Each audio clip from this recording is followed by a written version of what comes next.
Hello everyone, welcome back to the channel. I hope you are enjoying the series. So let's move to the next problem, that is LRU cache. In this problem, we have to design a data structure that follows the constraints of least recently used cache. So what is a LRU cache? Basically, LRU cache is similar to a queue. It's a data structure which maintains some items where we can access the recently used item in constant time. So what we have to do in this problem, we have to implement an LRU cache class. This class must have a constructor which initializes the LRU cache with a positive size capacity. It must have another function get which returns the value of the key if the key exists. So it basically returns me what the value the key holds which we are passing here. If the key does not exist in the cache, then we return minus. It has another function, put function, which update the value of the key if the key exists. So that's why we have two arguments here, key argument and a value argument. Otherwise, if this key does not exist, then we add this key value pair to the cache. If the number of keys exceeds the capacity from this operation, then we have to remove that item which is least recently used, and the operation we call as evict operation. These functions must run in constant time complex. So what would be the input and output format? We would be given two arrays. The first array will contain the commands, starting with the command LRU cache, which represents that we have to initialize a cache with a certain size. Then we have commands like put and get, which are used to check and update the values for the items in it. Then we have another array. Another array will contain the values for the corresponding commands. For LRU cache command, it will have the size. For put command, we will have key value pair. For get command, we will have key. Then in the output, we have to return an array for the corresponding command. We must return either a null value, a -1, or an integer depending upon the command that we are executing. So let's better understand the problem statement using an example. So this is the example. The example test case has been taken from the question. In this example, we have been given these commands. So you can see that initially we have LRU cache. It will initialize the cache with this capacity, that is 2. Then we have put command. It must set the value for key 1 as 1. Okay. Then for this put, we have another key value pair. For this get, we have this key 1, and we have to check if 1 exists in the given cache or not. So this is how the input looks like. Since this command do not have any return type, we just have to initialize a cache with a size 2. It would return null. Then this command, that is put command, it simply updates the value of the particular key that we are passing to this new value, or if this key does not exist, then we add this key value pair. Hence the return type would be again null. Then we have get command. This says check if the given key exists or not. If the key exists, then we have to return the key itself. Otherwise we return -1 if the key does not exist. Since the key 1, we are assuming that in the cache the key 1 exists, so we return 1, and so on. These are the types of return types we have in the. Let's see how this cache looks like, how does it work, and how to implement this cache to get our work done. To better understand, okay, so let's understand what is a LRU cache. We can see that this cache resembles a bookshelf. Basically, in a bookshelf, we put the least recently used book to the leftmost side and the most recently used book to the rightmost side. So we can say that this book is most recently used and this book is least recently used. Hence, this bookshelf resembles a typical LRU cache. Okay, so because it is allowing me to quickly identify which item hasn't been used for longest amount of time. Okay, so that's the idea. Let's try to understand how does an LRU cache works. So imagine 3 books A, B, C, and we want to put them in a LRU cache. So we have a LRU cache which has a size of 3, and we put these books in that cache. Now let's say we have a person A. So this student requests for book A from this cache. So this book has this cache has a size of 3, and this part stores the most recently used item, and this part stores the least recently used item. So the student requests for the book A, and the response that we get from this cache is book A, while the book A comes up at the top. Now, since the student has used this book, this part of the cache stores book A, because we know that the book A has been recently used. Then the student requests for book B, and the response we get is the book B, while the cache stores the book B in this location, the location which has most recently used item. So B is present here, while A is second most recently used book now. Then in the next step, the student requests for book C, and the response that we get is the book C, while the cache stores the book C in this location which stores the most recently used item, while B becomes second most recently used item, while A becomes the least recently used item. This is how cache is working. The request and response mechanism works. So we send a request, we get the item, while the item comes at the top, and that item becomes the most recently used item, while the item which hasn't been requested for a long time, like A in this case, becomes the least recently used item. Then let's say we want to delete an item from the cache, because we have exceeded the capacity of the given cache, and now our student is requesting for some other book, let's say book D. But we know that the cache does not store that, hence we have to evict one item from this cache, and we evict least recently used item, that is A. That's how the evict mechanism works in the cache, that we remove the item which is least recently used. Now, how we can implement this kind of functionality? Just try to think how we can implement this kind of functionality, which data structure we must use so that we have a cache. It basically is nothing but a series of items where one of the items is the least recently used item, and we must be able to access that item in a constant amount of time. One of the ways to implement this cache is to use doubly linked list. Why? Because in a doubly linked list we can traverse both ways, and to access the head of this list, all we have to do is just use one operation, and we get the value which is present at the head, and it is basically a constant time operation. Hence it is going to handle the access in constant time, while this item stores the most recently used item, while the tail stores the least recently used item. Then let's say a person requests for a particular book. Let's say the person requests for book C. So at this place, if we want to access C, then we have to traverse the list starting from the head node all the way down, which is going to take linear time complex. While if we want to access an item, that is get operation, then we must do it in a constant time, that is check if a key exists. If it exists, then return the key. Then to optimize this, what can we do?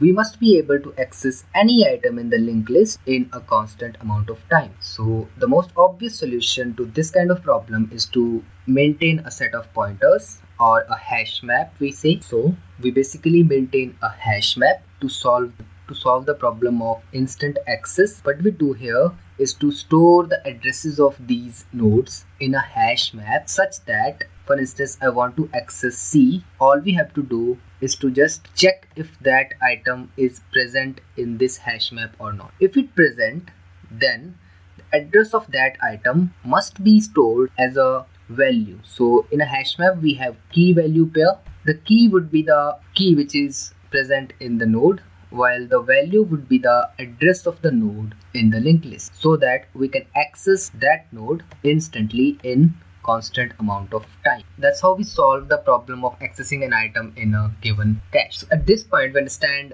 the basic implementation of an LRU cache using hash map and linked list. Let's try to understand how this LRU cache works. So we know that we have two operations. We have three operations to perform. The first one is to initialize the queue.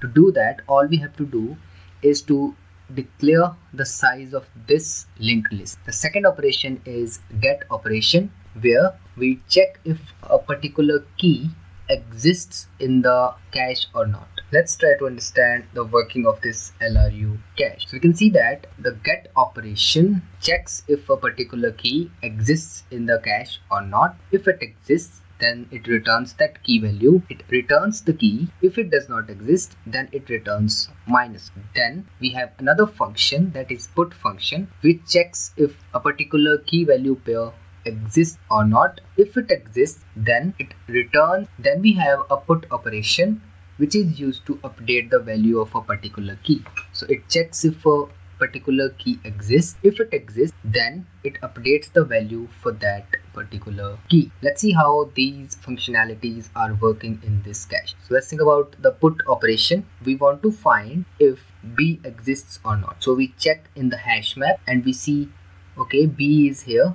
B is present at this position. Then this becomes the most recently used item. So what we do here is to replace this item B with the item at A. So we replace B with A. So let's say we perform the get operation. In the get operation, we pass in the value B. That is, we want to check if B exists in the cache or not. So we check entry in the hash map. We see B is present. So we return B here, B right from here. And we erase this value and we push B at the front of the cache because B becomes the most recently used item. Now this pointer points to B and the pointer, okay, so this is the configuration after we perform get operation. B becomes the most recently used item while A becomes the second most recently used item. Then constant time operation, because all we had to do is to look up in this hash map and perform an erase operation and a push operation. So these all are constant time operations. Let's see how the put function will work. We perform this put operation. Here we have a key that is A and a value that is A. We check if for this particular, whether this particular key exists or not, and we look up in the hash map and we see A do exists in the cache and the value for this key is also A. Hence we do not perform any operation here. So let's see how this put operation is working. We want to check if key A exists. If it exists, then update the value of A to D. If the key does not exist, then add this pair. So we check in the hash map, A exists here and we update the value of A to D. So we make it D and then this becomes the most recently used item. Hence we erase it from here and we push it at the top. So here you can see that D becomes the most recently used item and A becomes the second most recently used item. So this is how this queue is working. We can see that both these operations are working in constant time, that is big of 1. Hence the next step is to implement these operations. Let's see the implementation. You can see that we declare a list. This is a doubly linked list, a hash map for item and the node. So this basically for a particular key, it points to the given node of this list and n is the capacity for the given cache. Fine. So this function basically make recently used. It takes in a key and it updates the key to be the most recently used key. Let's see how it works. So it basically erases the item corresponding to that key which is present in the given doubly linked list. So let's say this is the list that we have initially. We want to access key, so we call this function while passing the key. Then we erase this key right from here. So that's what we are doing in this line. Then we push this key in the front of the given linked list and then we update the hash map value for that particular. So initially this hash map was pointing to this node for this particular key. After we have made this key as the most recently used key, we update the pointer to this location. And so we can see that the time complexity for this function is constant because all we are doing is performing an erase function Then we are performing a hash map lookup, and then we are pushing the element into the list. So we are performing three operations. All of them are constant time operations. Hence, this function is working in constant time. Notice that this node is erased, hence it is deleted. It is no longer present here. While we pushed this key in a new node, right? So it becomes the head of the link. Let's see the space complexity. We can see that the space complexity is also constant because we are not using any other data structure while performing these operations. Then let's see the implementation of get function. This get function takes in the key. It checks if this key is present in the linked list. So we have a hash map. If it is present in this hash map, then that means it is present in the linked list. If the entry is not present in the hash map, then we return -1. It says the item key is not found in the list. Otherwise, since we are accessing this item, that is key item, we make this item as the most recently used item. Then we return the item right from here. So this function is also working in constant time complexity because we are just calling this function, that is make recently used function, which was working in a constant time, and this hash map lookup is also a constant time operation, while the space complexity is also constant, for we are not using any extra data structure. Then let's see the implementation of put key value function. In this function we have key value pair while passed as arguments. We check if this key exists in the map. So this condition says that this key exists in the map. If it exists, then we update the value for that key in the hash map, and we make this key as the most recently used because we have performed put operation for this key, hence it becomes the most recently used item. Otherwise, if this key value pair is not present, then we simply push it at the front of the given linked list and becomes the head of that list, and we add an entry in the hash map for this particular key, and now this hash map points to the beginning of the linked list, which stores this key value pair. Fine. And we decrement the capacity by 1. Why we are doing n minus minus here? Because n represents the initial capacity of the given cache. As we are adding items into the cache, the capacity of the cache is decreasing. So here we added an item, a new item, hence the capacity decreases by 1. So this is a case where, like in case we exhaust our cache, the capacity of the cache, then n goes negative. In that case, we have to perform evict operation. That is, we have to remove at least one item, and the item that we want to remove would be the least recently used item, and that item would be present at the back of the linked list. So we remove that item from the back of the linked list, and then we erase the entry of that item from the given hash map, while we increment the capacity of the given cache by 1 because we have evicted one item. Hence the capacity increases by 1. That means we can store one item in the given cache. So this is how the put function is working. The time complexity for this function is also constant because we are not iterating over anything. We are not using any loops. All we are doing is just check operations and push operations, erase operations, that's all. Then we have constant space complexity because we are not even using any data structure. Let's see the final time and space complexity for the given implementation of LRU cache.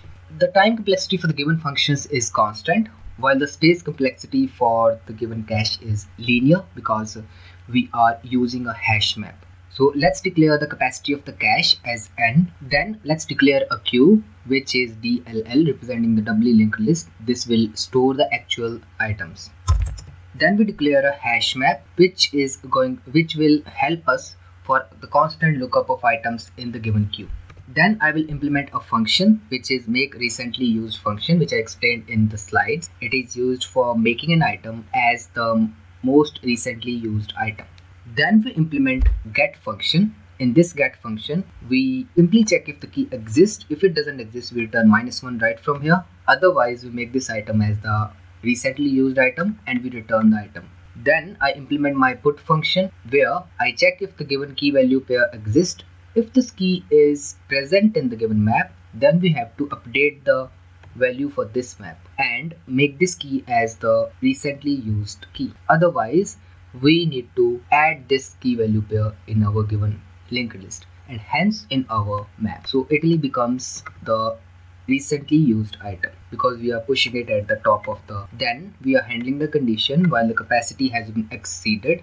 In this case, we have to evict the least recently used item, which is present at the back of the queue. So that's how we are implementing the solution, and we are calling this makes recently used function inside these functions.